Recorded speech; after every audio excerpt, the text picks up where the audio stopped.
तपाईँ म तपाईलाई बिउझाउन आएको छु, तपाईलाई उठाउन आएको छु। यो देशका लागि एक ठाउँमा आउनुपर्छ है भन्ने आह्वान लिएर जुटाउन आएको छु। हामी आपसमा लडिरह्यौं, कहिले पार्टीको नाममा लड्यौं, कहिले जातिको नाममा लड्यौं, कहिले धर्मले हामीलाई लडायो, कहिले वर्ग त कहिले व्यक्तिगत स्वार्थले हामीलाई लडायो। हामी एकअर्काको दुश्मन भएर काटामार गरिरह्यौं, अकालमा ज्यान गुमाइरह्यौं।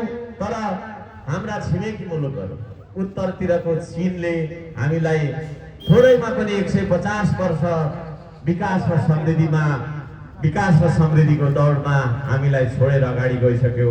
दक्षिणतर्फको भारतले पनि हामीलाई थोरैमा 80 वर्ष जति विकास र समृद्धिको बाटोमा हामीलाई छोडेर अघि गइसक्यो। त्यसो भएको हुँदाखेरि अब एउटा यस्तो